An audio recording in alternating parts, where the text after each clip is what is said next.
Hello and welcome back to another edition of the GSMC College Football Podcast, presented to you by the GSMC Podcast Network. Happy Friday, everybody. Made it through another week. It's going to be Memorial Day weekend. It'll be a good one. We got a good show for you today, though. First, going to talk about the breaking story coming out of the college football world. Straight seeding for the college football playoff. What's that going to mean? We're going to dive into it. Also, we're going to get into Big Ten rankings today. That's going to be at the end of the show. Stick around. We're going to talk about the bottom of the conference first, go from there.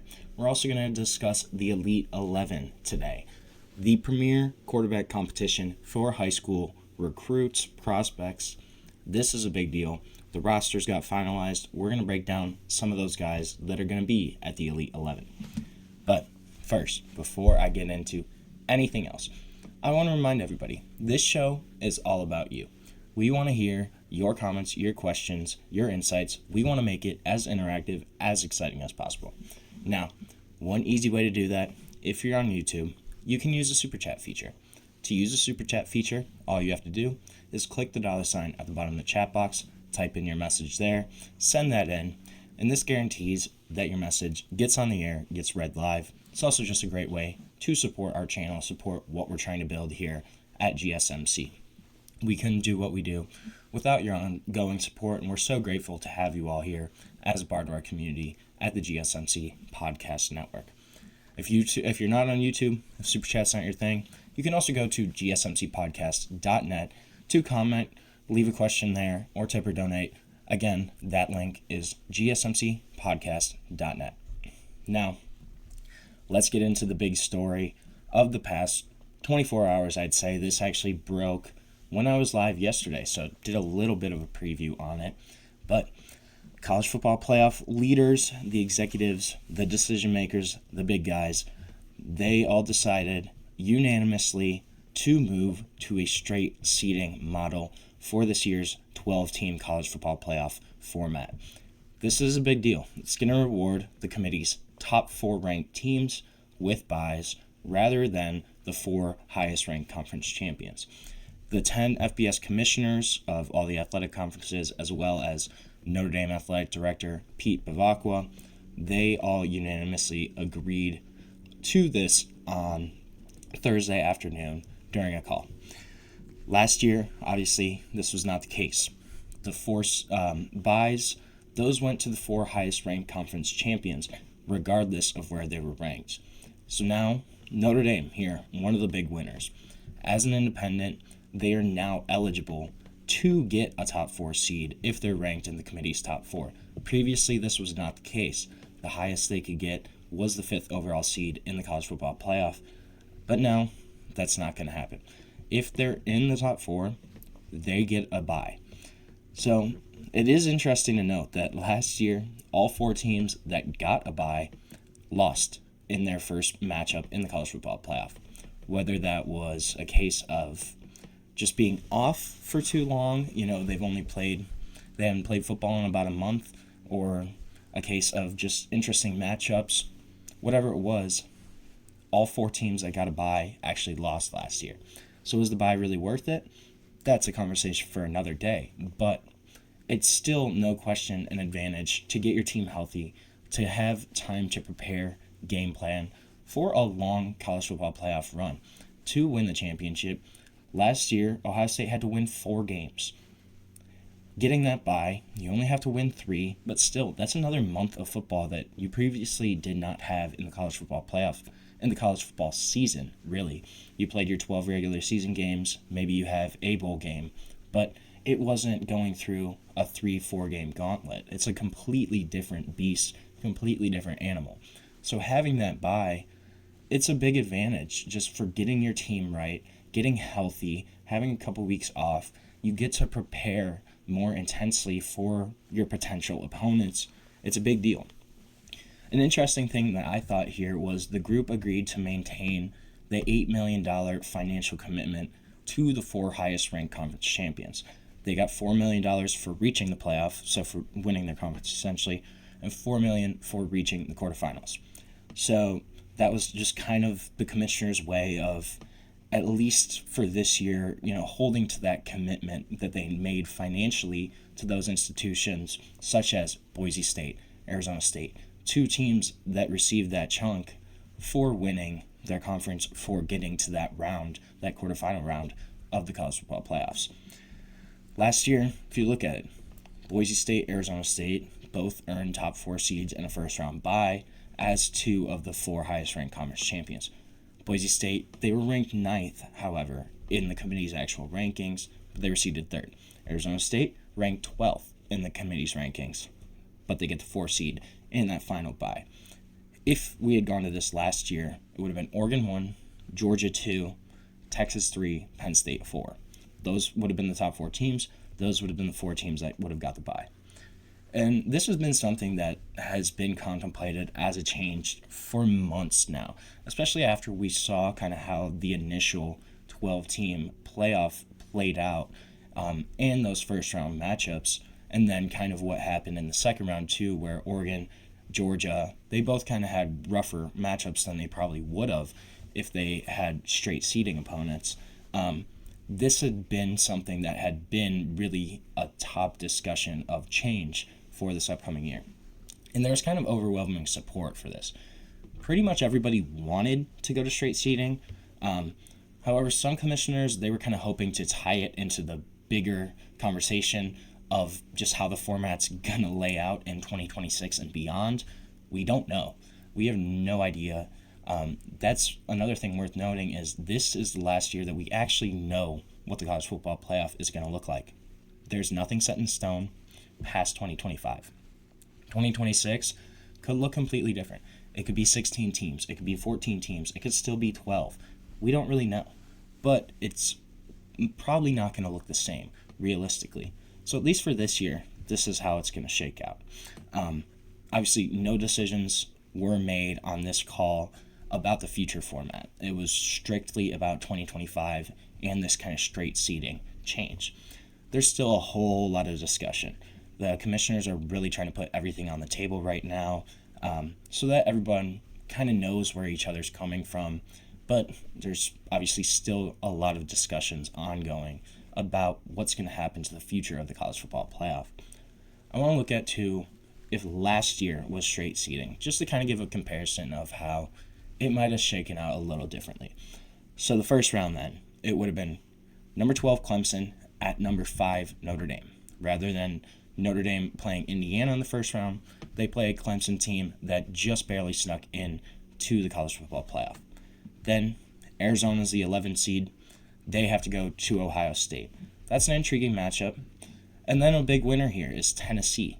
Tennessee, rather than having to go to Columbus to play a road matchup against Ohio State in a primetime slot, they get a home game then. And they get SMU at home in Knoxville. And then Indiana, they also get a home game instead, as they're the 8 seed instead of the 10 seed in this straight seeding format. They get a home game against Boise State. If you look at the actual first round last year, Notre Dame, Ohio State, Penn State, Texas were the 4 home teams. They were all projected as favorites by over a touchdown in each of those matchups, and they would all probably win, again, the home teams here. So if you go with that, then you have Notre Dame winning, Ohio State winning. Tennessee gets past the first round. They win a home matchup against SMU. And then Indiana, Boise State. Both of those teams lost their first game in the college football playoff. One of those teams advances on. I'm just going to go with what happened in the regular season. We're going to say the home team wins, Indiana wins. So then going from there, the Rose Bowl, number 1 seeded Oregon now gets to play number 8 Indiana. They no longer have to play Ohio State. They get to play Indiana then. Penn State, Notre Dame. Yes, we saw that matchup in the semifinal, but now it's a quarterfinal matchup. It's in the Fiesta Bowl in Glendale. Same thing with Texas, Ohio State. We saw that as a semifinal matchup, but this is now the Sugar Bowl matchup in the quarterfinal. And then Georgia plays Tennessee in the Peach Bowl. So obviously we got 2 of those 4 matchups in real life, but they both happened in the semifinal, not the quarterfinal. And then if you take these games, Indiana probably wins. Oregon probably beats Indiana in the Rose Bowl. They probably win, advance. Penn State, Notre Dame, we're just going to go with The winner of that matchup was Notre Dame. So that's how it played out in real life last year, so we're going to go with that. Texas, Ohio State, same thing. Ohio State won that one. It was a close matchup, but we're going to go with what happened in 2024. And then Georgia, Tennessee. That's an interesting one, but I think Georgia wins that. So then your semifinals, you get Oregon, Notre Dame in the Cotton Bowl, and Georgia, Ohio State in the Orange Bowl. Now, I'm going to say Ohio State probably beats Georgia in the Orange Bowl, so they still get to the national championship. And I think Oregon might beat Notre Dame then in the semifinal. So then, instead of it being a quarterfinal matchup in Oregon, Ohio State, that is now your national championship. That makes a big difference for Oregon for that one seed. Instead of kind of being penalized for being the one seed, you now have a much more manageable path to the college football playoff to winning a championship.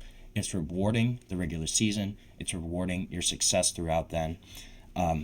And one of the good things here, too, is the 5 seed isn't kind of as uniquely valuable now, right? We never got to see the original envision for the 12-team college football playoff format, as, you know, is normally 5 power conferences with a 6th at-large bid. That's not how it happened. The Pac-12 dissolved. Now there's 4 power conferences. That 5th is that at-large bid. And so it was kind of going to be interesting where the 5th seed with only the top 4 conference champions, they were really in a good spot strategically to where they could have gone on a run to the national championship. It just kind of how the bracket shook out. If everything went the way it should have, the 5th seed was really in an advantageous spot. That's no longer the case. With going to the straight seeding, the 5th seed, yes, it's still a really great spot to be in, but it didn't have that kind of innate advantage anymore that it previously kind of indicated from the way the format was. One of the bad things, though, are conference title games even going to mean anything? Because if you look at the top 4 seeds from last year, those were the 2 finalists in the SEC, the 2 finalists in the Big Ten. So at that point, it's basically both the winners and the losers of the SEC championship or the Big Ten championship are both getting a first-round bye. They're both getting into the playoffs in that scenario. The actual title game doesn't really mean anything. There's no inherent advantage. Now, yes, if you're not nearly as strongly ranked as Georgia was, as Penn State was, that's not going to happen every single year. But in years like 2024, there's really no advantage to winning the SEC championship. Besides, really, you just kind of want to avoid injuries. That Georgia losing Carson Beck in the SEC championship game, that's something that wouldn't really potentially happen down the road if both of these matchups are kind of in that prime time position for a top 4 seed for a bye. Why risk, getting some of your guys hurt in a game that doesn't really mean anything? Obviously, that's not going to be the case every year, but it's just kind of another thing to think about is how much does this devalue conference championships? So right now, we're going to take our first break of the show. When we come back, we're switch gears. We're going to talk some high school football, talk some quarterbacks in the Elite 11, and what's going to go down there. But we're going to talk about all of that when we come back on the GSMC College Football Podcast. I feel like I'm losing my mind. Is everybody in the world blind? Please, Lord, give me a sign, a sign. I feel like I'm losing my mind. Is everybody in the world blind? Please, Lord, give me a sign, a sign. I wanna be the greatest. Everybody on the fake shit. I look around and feel like everybody is the fakest. I make this every day and I'm impatient, hoping one day I blow up from the basement. Statement, the top is so vacant. I don't hear shit that I think is amazing. Waiting for my day when I'm playing sold out shows for 1,000 faces. Hey, give me that crown, get in my way and to be put down. It ain't your place, all this my town. If I want that shit, then I'll get it right now. I'm losing it, the noose it fits. I'm losing shit, a stupid myth. You choose to live or choose to dip. You choose to fight or lose your grip and lose a gift. Oh, I feel like I'm losing my mind. Is Is everybody in the world blind? Please, Lord, give me a sign, a sign. I feel like I'm losing my mind. Is everybody in the world blind? Welcome back to the GSMC College Football Podcast, presented to you by the GSMC Podcast Network. On this Friday, May 23rd, finally Memorial Day weekend, just touched a little bit on the college football playoff seeding switching. Going to straight seeding, what's it going to mean for the future?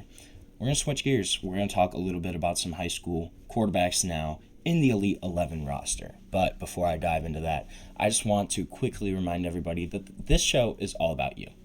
We love hearing your comments, your questions, your insights, your opinions, your hot takes, whatever you got, we want to hear it. We want to make this show as interactive, as exciting as possible. Now, one way to kind of get your voice out there is if you're on YouTube, you can use the Super Chat feature. To use the Super Chat feature, all you have to do is click the $ at the bottom of the chat box, type in your message there, and send that in. This guarantees that your message gets on the air, gets read live, and it's also just a great way to support our channel, support what we're trying to build here at GSMC.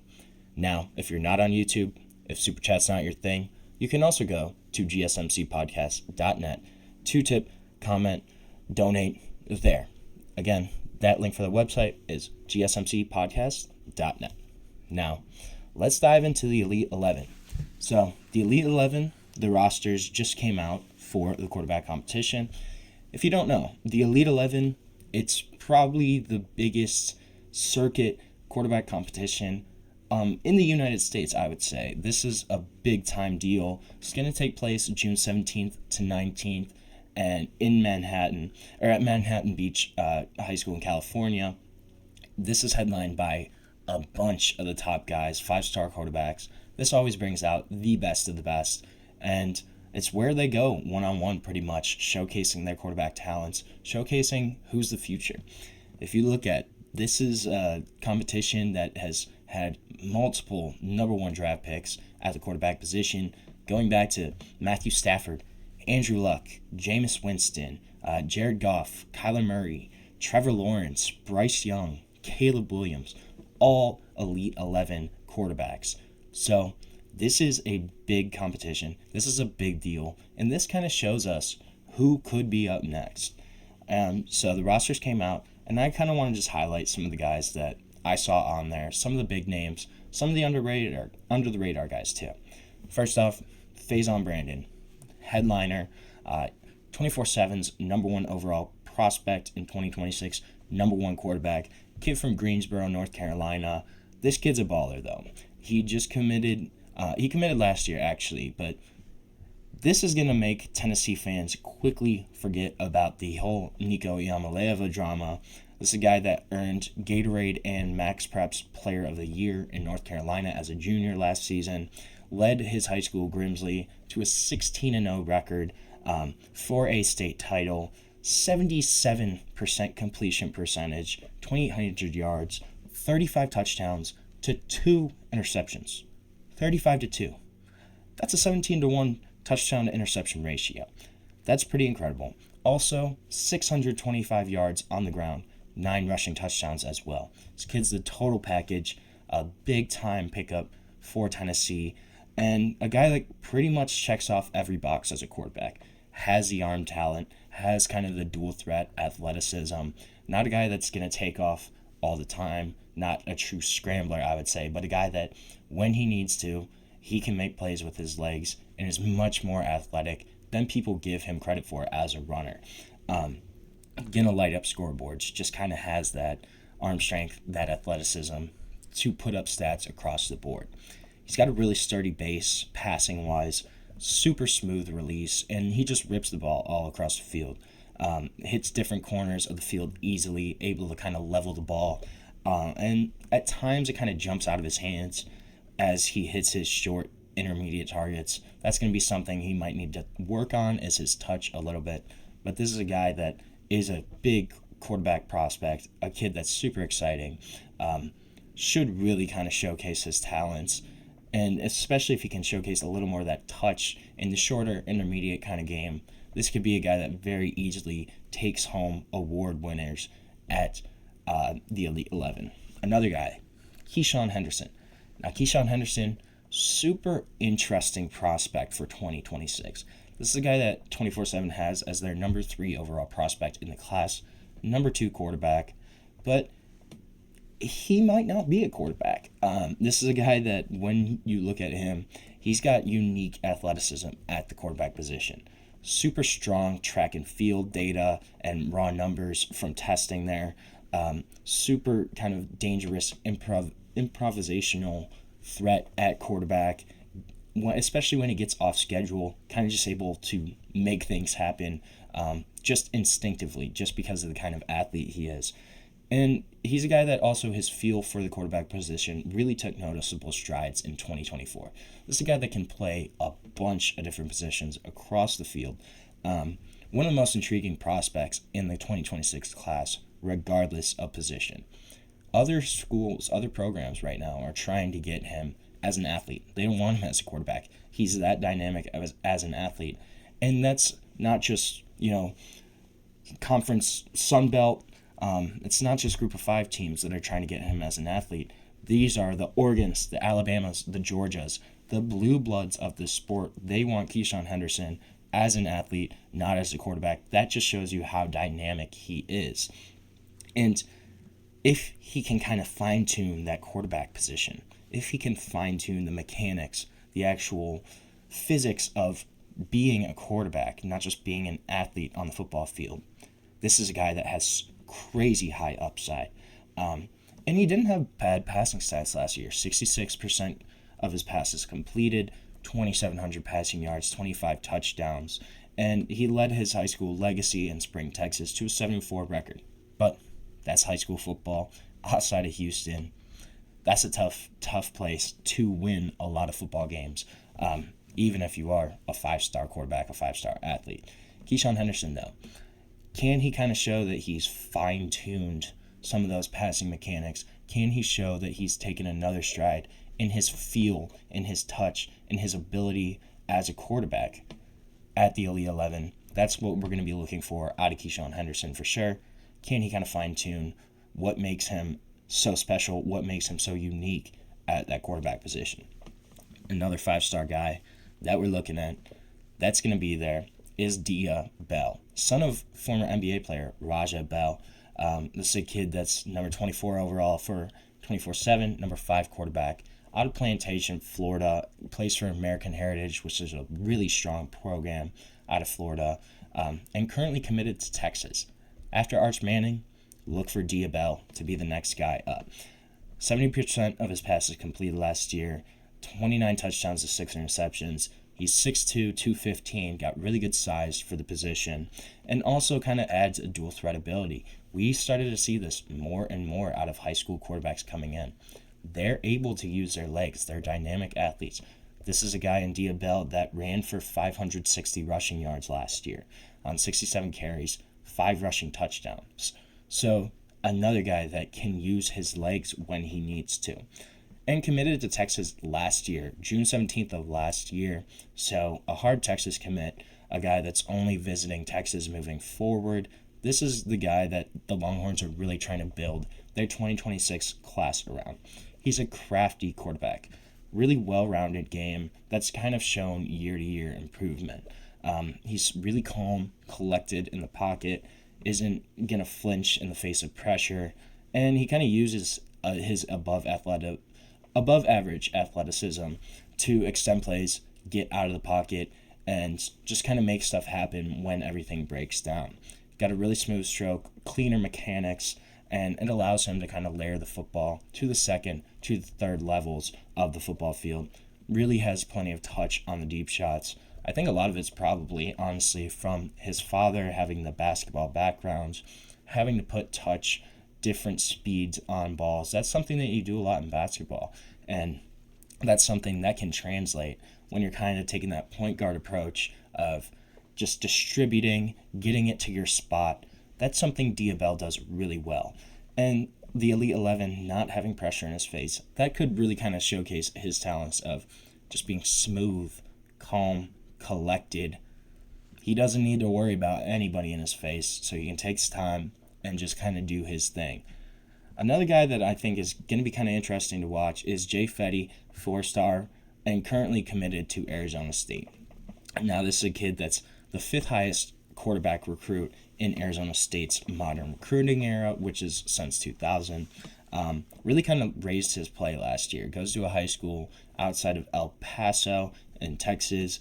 2,500 passing yards, 32 touchdowns, only 1 interception, really kind of showcasing his decision-making skills. Needs to work on his accuracy, though. Only completed 60% of his passes. So that's going to be something to watch for with Jake Fette. And again, dual threat, 589 rushing yards on the ground, can extend plays when he needs to. This is a guy, though, fires the ball with really good velocity across multiple levels of the field, able to get it over the middle, to the perimeter, to the edges. Guy that has really dangerous playmaking, play extending ability when everything breaks down, when he's trying to evade pressure to find downfield targets, or just kind of bailing out his offense with scramble yardage. A guy that can make things happen when everything breaks down, too. And he went to the Elite 11 Austin Regional. And when everybody was kind of evaluating him there, he really balled out there. He was exceptional. He earned Alpha Dog honors, that's basically the top quarterback there for that specific combine, I guess. Earned Alpha Dog honors from 24/7 Sports, really kind of showcasing what he could do. And also, he could be perhaps the most prolific prospect to come out of El Paso area pretty much in a long time, especially in the internet recruiting era. And that's a big area, 3.4 million people. This is a guy that's probably the best to come out of the El Paso area pretty much in the 21st century. That kind of showcases his talent. A couple under-the-radar guys got invitations. So, Matt Ponatoski, this is another guy, 37th ranked quarterback in the 24/7 recruiting. He's a 3-star quarterback. He's from Archbishop Moeller in Cincinnati, Ohio. Pretty big program there, Division I football. Has recently started to approach about 20 offers. Just got Oregon and Alabama. He's kind of started to rise up in rankings. He's 6'2", 190, also a 2-sport star. Has a lot of high major interest for baseball. Texas A&M actually offered him in January after he made his way to see Texas A&M to visit for baseball. They offered him for football. This is a kid, though, threw for 4,200 yards last year, 57 touchdowns, and only 3 interceptions. 57 touchdowns is unbelievable when you think about it. 70% of his passes completed as well in a really tough D1 Ohio Division football. That's a really tough conference. They play a really difficult schedule with a lot of D1 caliber opponents. That's pretty impressive. This is a kid that's been a riser. He could kind of showcase why he was invited to the Elite 11. Number 37 quarterback in the country. That's normally not a guy that's going to get invitations here, but he could show why he got invited. He's got a chance to kind of showcase what his skills are. A kid that I think is really intriguing as kind of a late riser in the cycle that's still uncommitted. So some of those schools that really might be looking at a quarterback, this could be a guy in Matt Ponatoski that they turn their attention to after the Elite 11. So right now, we're going to take our second break of the show. When we come back, we're going to switch gears. We're going to talk a little bit about Group of 5, give a quick little preview, go around some of the conferences, give who I think could be the conference favorites, and kind of why. But we're going to discuss all of that when we come back on the GSMC College Football Podcast. Looking for your daily fix of sports talk without having to pay for it? GSMC Sports Network is available on YouTube. Just search GSMC Sports Network. Get your fix of daily sports talk shows on YouTube, absolutely free. NFL, college football, NBA, MLB, MMA, UFC, fantasy football, and so much more. GSMC Sports Network has shows running all day long, with new sports shows starting every 2 hours. just like on your favorite cable sports channel, except GSMC Sports Network is absolutely free. Just search GSMC Sports Network on YouTube to catch one of your new favorite shows, like the GSMC College Football Podcast, Chip Shot Football Podcast, Hoops and Heels Women's Sports Podcast, GSMC Basketball Podcast, and so many more. Check it out for yourself. GSMC Sports Network, now available on YouTube absolutely free. Search GSMC Sports Network on YouTube right now.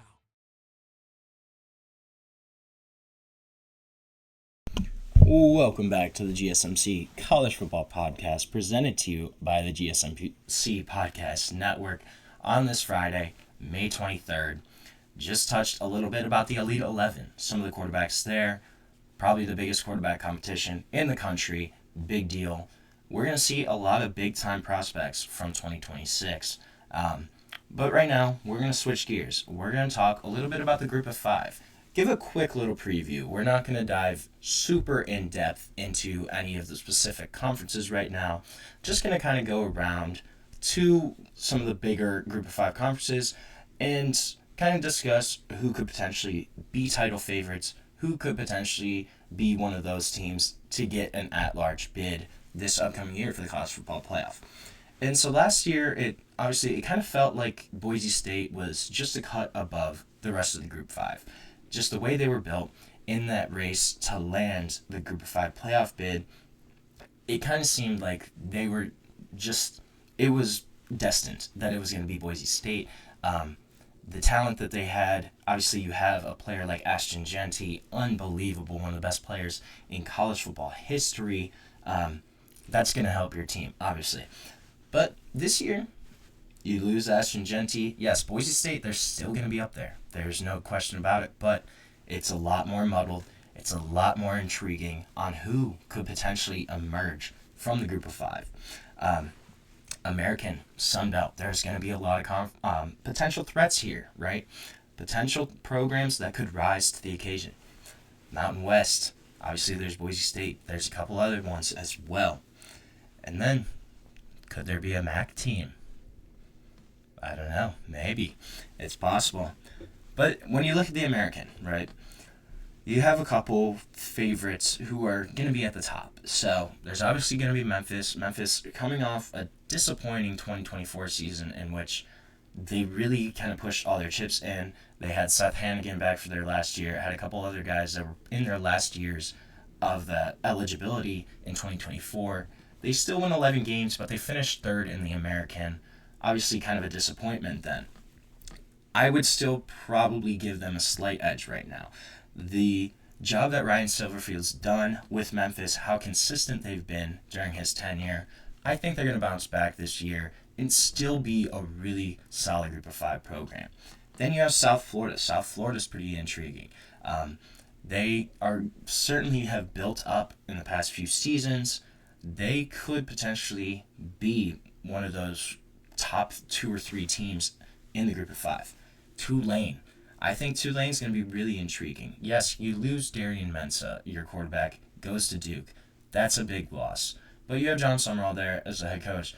You have a couple other guys, solid weapons there. This is one of the most consistent Group of 5 teams. They're always pretty solid. I wouldn't count them out. So I think you're probably top 3 right now, I would say, are Memphis, South Florida, and Tulane. But then you have the service academies, kind of dark horses. Army really had a great season last year. Under Jeff Monk in the past 2 seasons, I would say, 2 or 3, they have really elevated the profile of Army football. Last season, ranked throughout the season multiple different times. They're going to be there again. Bryson Daly's back at quarterback. This is going to be another stingy, tough Army team to beat. And then Navy, too. Navy has had a couple of rough seasons the past few years, but they really started to build back up last year in 2024. They're looking for even more in 2025. Have some continuity coming back. The midshipmen, they're going to be interesting as well. I wouldn't count either of those 2 service academies out. I think Army's probably a safer bet right now, just given how well they've performed the past couple of seasons, as well as Jeff Monken's just a great head coach. one of the best head coaching jobs in the country, at one of the toughest jobs in the country. That's a guy that knows how to win. I wouldn't count him out. They're going to be a fun league, though. Obviously, there was a big exodus of talent in the transfer portal from the AAC, but a lot of programs kind of smartly capitalized on that by filling spots on the roster that they could and retaining a handful of key players. They were able to pick the guys that they could afford to keep, that they were like, okay, we need these one or two guys to remain on our program. It's going to be interesting, though. You could probably make a case for as many as 8 teams to win the AAC this year, to at least have an argument for winning the AAC. Conference USA, it's going to be an interesting year for Conference USA. 2 new teams coming in from FCS, Missouri State and Delaware. And both of those squads, they returned pretty much most of their rosters from last season as part of the transition up. But there's still kind of an unknown with each, obviously, as you jump up to tougher competition on a consistent basis, a regular basis. And then you got to deal with Conference USA's midweek games for the first time. You're obviously not having that at the FCS level. It's going to be interesting, though. I think Liberty's probably the favorite there right now. Western Kentucky, definitely a dark horse. And then Jacksonville State also going to be there, but losing Rich Rod, losing a lot of their bigger key players to West Virginia. They just left with Rich Rod. So they're still kind of there, Jacksonville State, but I wouldn't count them as high as Liberty or Western Kentucky right now, just for me. The MAC. It's Toledo's year, man. Go Rockets. It's going to be the Toledo's. Toledo's the favorite this year in the MAC. It's going to be an interesting year, though. There's 5 new head coaches joining the MAC. New school arriving in UMass. And then you have the pending departure of Northern Illinois, their last year in the MAC until they go to the Mountain West Conference in 2026. Obviously, transfer portal was not kind to the MAC. That's kind of just the way it goes. If you really perform well in the league, chances are you're not going to be there the next year anymore. And that's going to make for, a bunch of coin flip games always. The Miami OUs, the Eastern Michigan Ball States. Those kind of matchups, they're going to be coin flips beyond Toledo. Toledo, if they kind of live up to expectations this year, they could be a sneaky option for that group of 5 bid. If they kind of run the table, this is a really talented Rockets team. If they actually live up to their billing, they could. They should run through the MAC. That's an undefeated season. And then they have an opener at Kentucky. That's really intriguing. If they're able to beat Kentucky, and then if they're able to run the gauntlet throughout the regular season, the Toledo Rockets could certainly be up there in the conversation for the group of 5 bid. If they go undefeated, if they have a win on the road at an SEC opponent, that's a really big marquee win for a group of 5 team that's not going to get as many opportunities just to play those high caliber programs. In the Mountain West, Boise State is still going to be your favorite here. Yes, Ashton Jeanty's gone, but you have Maddox Madison coming back. You have a lot of pieces from that defense returning. San Jose State, that's going to be kind of interesting. Obviously, they have a little continuity there. They could be kind of a dark horse. Air Force, maybe. And then Utah State, upgraded head coach. UNLV, Dan Mullen experience. I don't really know what's going to happen there with that one, honestly. But that should be Boise's conference. There's a couple intriguing teams, though, I would say. The Sun Belt. Sun Belt's going to be a lot of fun. You probably have 5 or 6 programs that certainly have an argument. And they could have all of those teams probably be fringe top 25 teams at some point. Georgia Southern, James Madison, Arkansas State, App State, Coastal Carolina, Louisiana, maybe. Like, they're all potential. It's going to be interesting. I don't really know who's going to win the Sun Belt. There's a lot of depth here. There's a lot of programs that are kind of in that upper mid-tier that all certainly have an argument at some point. I think it's just going to kind of depend on how everything shakes out. There's a lot of new coaches, too, throughout the group of 5. AAC, there's kind of a mixture of some coaches taking bigger jobs and then some coaches that are completely new to the table. It's going to be interesting. Conference USA, they kind of got a similar vibe going on. Longtime Florida A&M head coach Willie Simmons, he's now at Florida International. Former North Carolina Central head coach Jerry Mack left being a position coach to return to Kennesaw State, leading the program there. Longtime DC Charles Kelly took over for Rich Rod at Jacksonville State. Phil Longo taking his first head coaching job at Sam Houston State. In the MAC, 5 head coaches arrive, headlined by Eddie George, taking the job at Bowling Green after being at Tennessee State, leading them to the playoff last year in the FCS. And that's a pretty stable Bowling Green program, a guy that's an Ohio legend throughout the state for his achievements at Ohio State. Then you have a couple guys, Ball State, Central Michigan, UMass. They all have new head coaches. And Mark Carney serving as the interim at Kent State after Kenny Burns was fired in 2025. It's all going to be interesting. Mountain West, you have ex-North Dakota State head coach Matt Entz, now at Fresno State. And then Jason Eck is taking over at New Mexico. Dan Mullen, obviously taking over for UNLV. And then Bronco Mendenhall, going back to head coaching, going to Utah State. And then Washington State also. I know they're not group of 5. They're kind of close. They replace Jake Decker with Jimmy Rogers, the FCS national title winning head coach with South Dakota State. Group of 5, it's going to be a lot of fun. It's going to be really intriguing. I don't know who's going to get the bid. We're going to have to wait and see. Could it be Boise again? Certainly possible. Could it be Toledo? I don't know. I'm cheering for the Rockets this year, but we're going to have to just kind of see how it all shakes out. So right now, we're going to take another short break on the show. When we come back, we're going to talk a little bit about Vanderbilt and their new enterprises, what they're calling it. Enterprises. I like that word.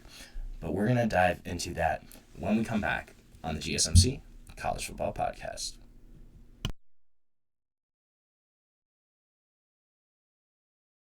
For the best and latest podcasts available anywhere, go to the podcast app on your cell phone and type in GSMC to access free content-rich podcasts on health and wellness, book reviews, sports, entertainment, relationships, social media, movies, technology, finance, and even weird news. Subscribe and download the GSMC Podcast Network's family of shows, available everywhere podcasts are found.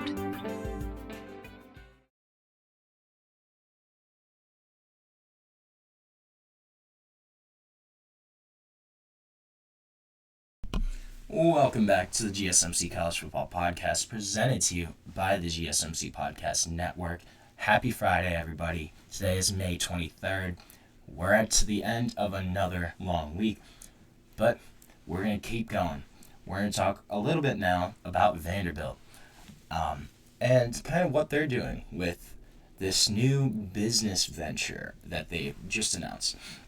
So, when Vanderbilt Chancellor Dan Diermeyer kind of explained this entire strategic venture on Wednesday, he used 2 examples. He said that Notre Dame's athletic director previously served as the chairman of NBC Sports, and then also the University of Kentucky recently became the first school to convert its athletic department to a limited liability holding company named Champions Blue LLC, which the school said it will allow it to find new revenue through public-private partnerships and potentially other transactions such as real estate.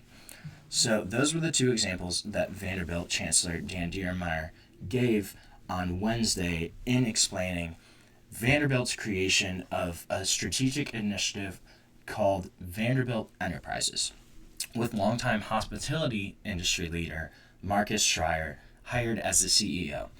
And this is kind of something that they feel as a need.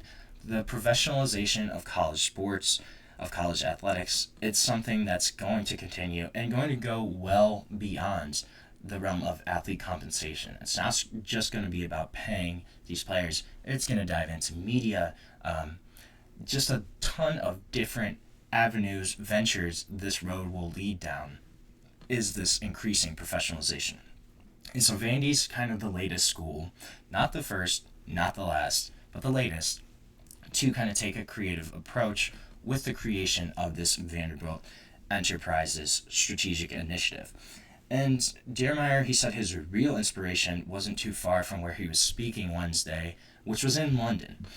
He hosted an event there for Vanderbilt donors across the pond, but he said he studied several professional sports franchises and some in the Premier League in England, including Manchester City. He said Manchester City built next to its stadium the second largest concert venue in the UK, the biggest one outside London. So you have concerts there and create a whole kind of weekend there for people before going to a Manchester City game.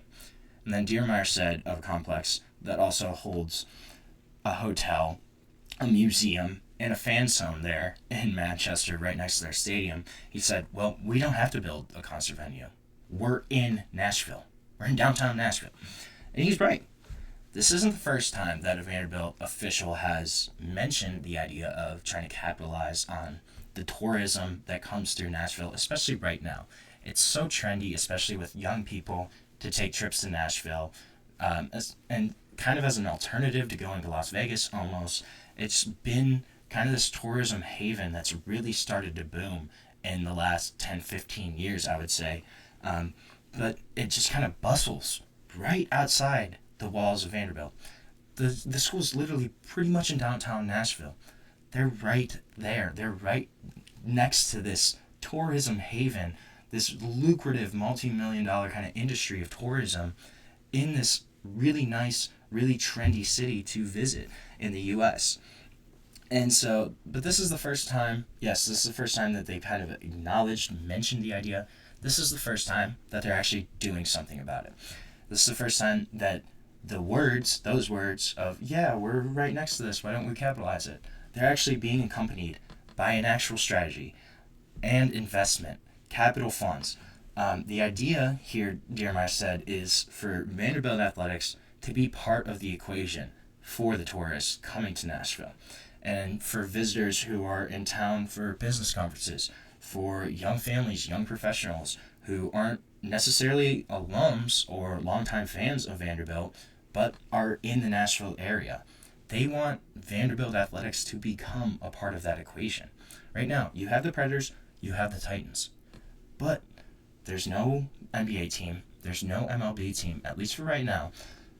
There's a big gap there that Vanderbilt sports could fill for Nashville tourism, for Nashville industry. And he is kind of saying, how does this translate into resources? How can you enhance the fan experience? If you run a hotel or a type of event venue or anything on the hospitality side, you want to create new experiences, new venues for people, just like they do at Disney or the Grand Ole Opry, which is right down the road. And this timing, it kind of relates to the upheaval of college athletics. Schools are preparing to share millions in revenue with athletes as this House settlement could come down.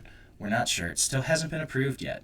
Key here, still has not been approved. It could be coming down any day. But this is something that Diermeier himself, he compared to kind of the 70s airline industry boom. He said everybody's kind of got to get ready for the new world. You have to set aside all paradigms, and develop new ideas. So that's something that's what he's trying to do here, is prepare for this new professional world of college athletics. And it's really good timing, too. It also coincides with a Vanderbilt product that has really been strengthened on the field. They beat Alabama this past year.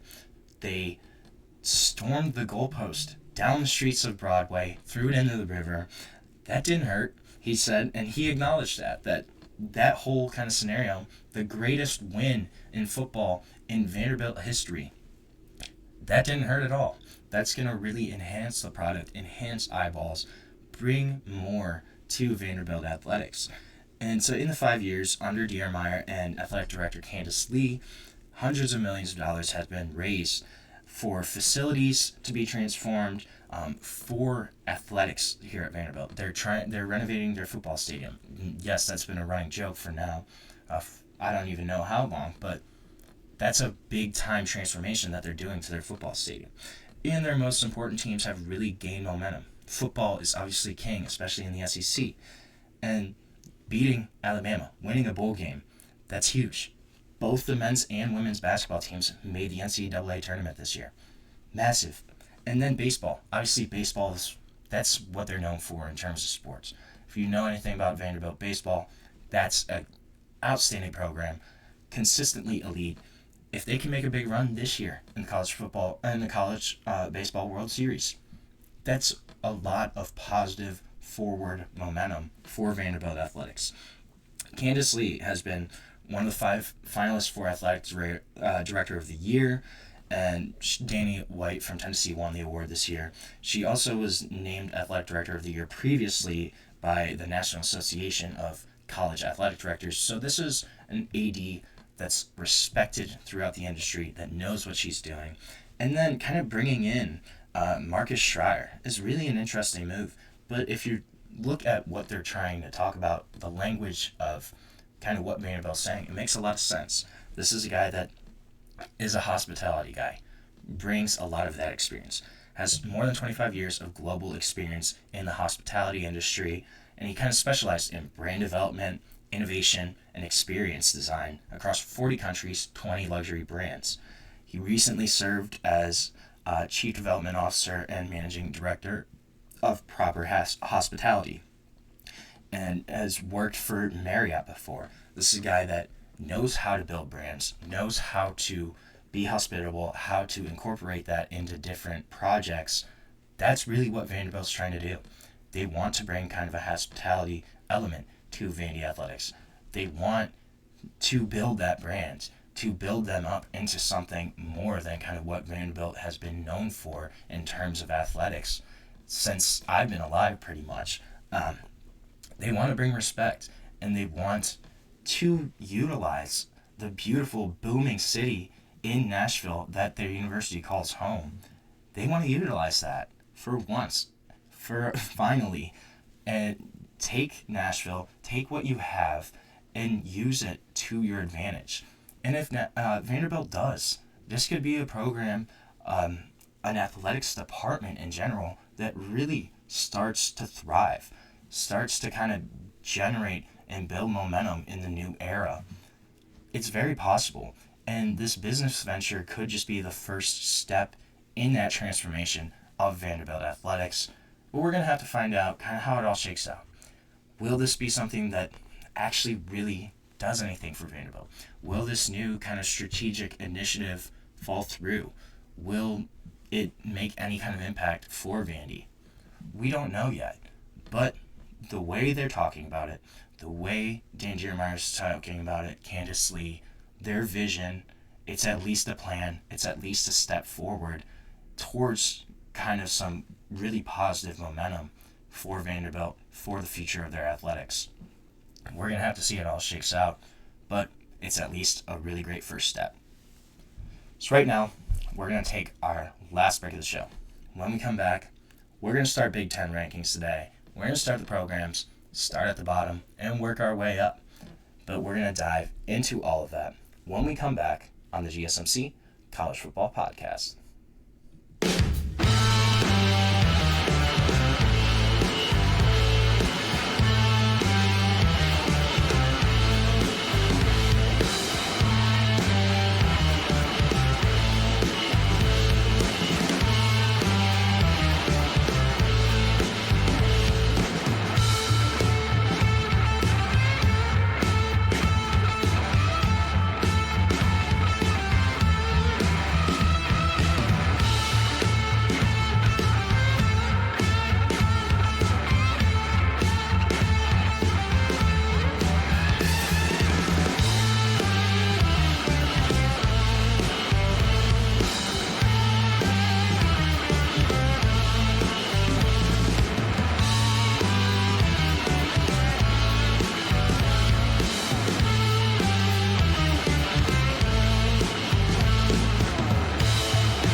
Welcome back to the GSMC College Football Podcast, presented to you by the GSMC Podcast Network.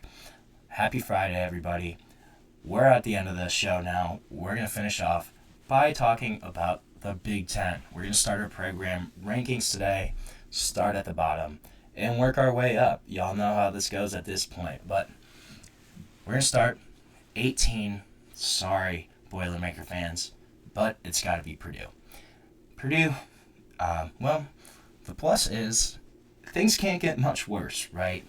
1-11 last year, 0-9 in Big Ten conference matchups. There's optimism, though. They do bring in a new coaching staff. You have Barry Odom undertaking a Herculean task in kind of revitalizing this Purdue program. Brand new coaching staff in charge. So there's at least some optimism there, right? But otherwise, I wouldn't have high expectations if I was a Boilermaker fan for 2025. The past few seasons, since Jeff Brom's departure, really haven't been a walk in the park for Purdue. Just kind of had a steep decline in terms of talent, in terms of on-the-field play. This was once kind of a sleeper team in the Big Ten, you know. They were always kind of plucky, big upsets before, had a really big one against Ohio State a few years back, but always kind of plucky under Jeff Brom, always kind of a sleeper. Unfortunately, that's not been the case the past few seasons under Ryan Walters, but you get in Barry Odom this year to kind of take over the program, have a more veteran head coach at the helm. Hopefully that kind of brings some improvement. Quarterback here, we don't really know. It could be Ryan Brown. He started 2 games for them last year, transferred actually in December to North Carolina, then transferred back after, once the spring portal opened. So could kind of potentially be in the running for the starting role there. It's him, Evans Chuba, Malachi Singleton, all kind of in competition. Nobody is particularly exciting out of that group. You do have Kendrick Breedlove coming back. That's a big plus. He was their interception leader last year, had 3 in 2024 after he kind of transferred in from Colorado, which he transferred there from Ole Miss, so kind of had multiple stops along the way, but had 3 picks last year, had 40 tackles, 4 pass breakups. So that's at least a plus on the defensive side of the ball, is you have a really solid cornerback coming back. Besides that, though, it's looking like it might be a rough year for Purdue, and that's why I have them ranked last. Certainly, they could surprise me, win a couple more games. I don't really see that happening at this point, though. 17, I think it's Maryland. Maryland's, they've really kind of been interesting under Mike Locksley. At points, they kind of seemed like they were on their way to becoming one of the mid-tier Big Ten teams who could at times punch above their weight class, especially when Talia Tagovailoa was there. Was a Big Ten passing leader in terms of career passing yards, actually. But something kind of went awry last year. They're going to be looking to bounce back this year. There's not a lot of hope on the horizon right now, though, for Maryland. Quarterback, again, is unsettled. You have Justin Martin, 4-star Malik Washington, kind of battling it out right now. The big thing there is their most experienced quarterback has only thrown 35 pass attempts in his collegiate career. So, not a lot there right now, at least in terms of experienced quarterback play. Certainly Malik Washington kind of showcased why he was a 4-star throughout moments in the spring, but even if he does start, that's a young freshman that's going to play on a struggling Maryland team. He's going to have some up and down moments for sure. You do bring in a couple really nice transfers. E.J. Moore coming in from Western Carolina. This is a guy that appeared in all 12 games for them last year, was an FCS All-American, as a freshman All-American according to Phil Steele last year in 2024.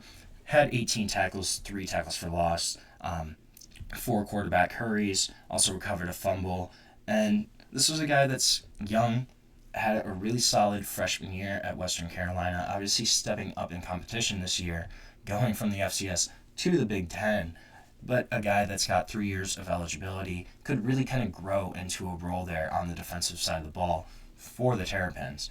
Another kid that's intriguing that I thought when they brought in Jordan Scott, He's a 6'7" JUCO wide receiver.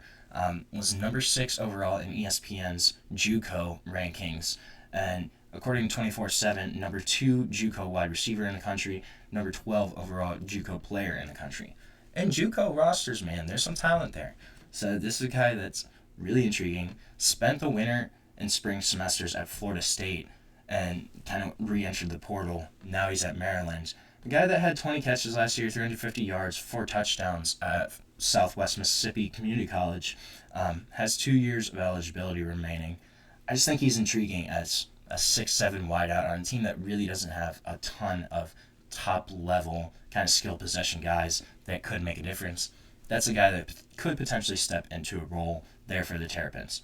There are some pluses on the schedule. You don't have Ohio State, Penn State, or Oregon. The teams that are on the slate, the ones that you kind of look at and think, Maryland could win that game, they all kind of seem to have surpassed the Terrapins at this point in the past couple of years, all seem to be more talented. They could certainly bounce back and be all right this year, or things could get worse. I think this is kind of a big tipping point season for Maryland and Mike Locksley, but we're going to see. Right now, I think they're at 17. At 16, I think it's Northwestern. Northwestern, again, they're going to be kind of plucky. They're an intriguing team. They were kind of the underdog pick in 2024 after going 8-5 in 2023, but last year couldn't reach those heightened expectations, went 4-8, and that's not something that they're going to look to repeat. Maryland's kind of one of those programs that every year it seems like it's a completely different result. They did bring in a really solid addition at quarterback in Preston Stone, former SMU starter, really had a solid 2023 year, lost his job to Kevin Jennings last year while SMU made their run to the college football playoff. But this is a guy that I think could really perform well at Northwestern. At the minimum, gives David Brown a really solid floor at quarterback that should lead the team to improvement in 2025. I think, though, Preston Stone going in a much more low-pressure situation at Northwestern compared to SMU, where, yes, SMU in 2023, they were not in the ACC, but they still had really high expectations as one of the better group of 5 programs. Northwestern, there's not going to be a lot of expectations here for Preston Stone. Could be a spot that he comes in and performs really well at. But right now, I just don't know if they have enough talent to kind of jump into the middle tier of the Big Ten. I think they're going to struggle again this upcoming year. And I just don't know if there's enough talent on the Northwestern Wildcats roster right now to compete with the rest of the league. Then at 15, I think it's going to be Michigan State. There were some pluses and some positive momentum during Jonathan Smith's first year at Michigan State. His players love to play for him, but it's going to take more than that to get Michigan State back up to the top of the Big Ten. And a lot of it is probably going to hinge on Aiden Childs, realistically. This kid that he needs to be their breakthrough player this year. Had an up and down year as a first-year starter, a guy that followed Jonathan Smith from Oregon State when he took the job, but a guy that's got a lot of potential as a dual-threat quarterback. Needs to show more consistency, needs to be more accurate in his passes, but has a lot of potential. If he can kind of play up to the high end of that, Michigan State can go where Aiden Childs takes them.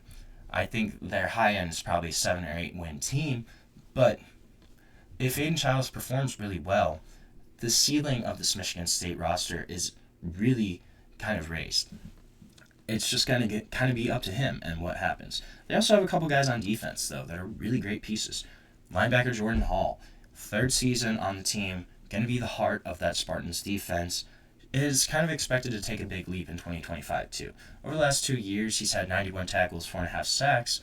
Not bad numbers, but definitely numbers that he can build upon. But a guy that's high IQ, really strong leader, a physical presence, and could very likely finish as one of the Big Ten's top linebackers.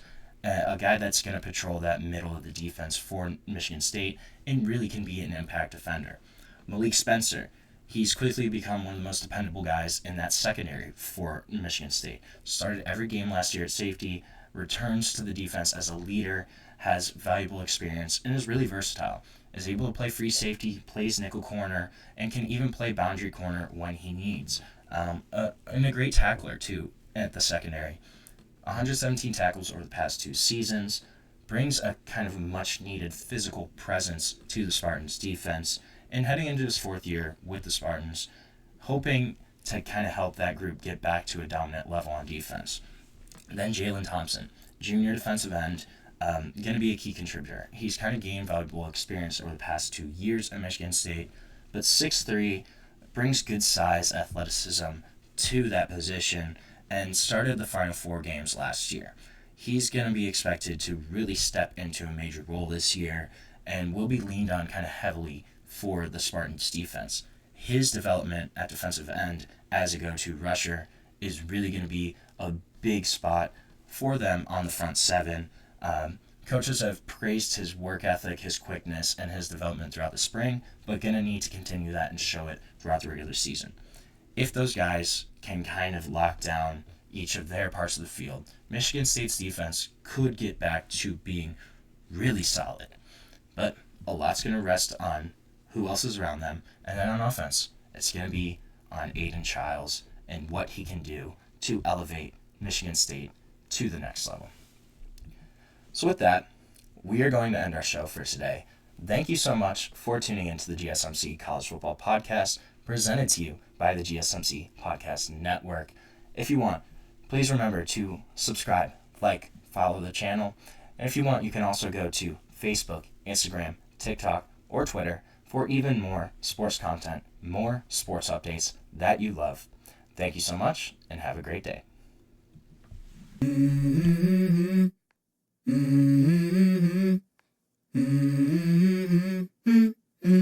Let's go. I wake up to a little bit of drool on my pillow, feel like it's gonna be a bad day. Yeah, I'm tired of shit, and the coffee ain't hit yet, damn, ain't that great. I don't wanna go to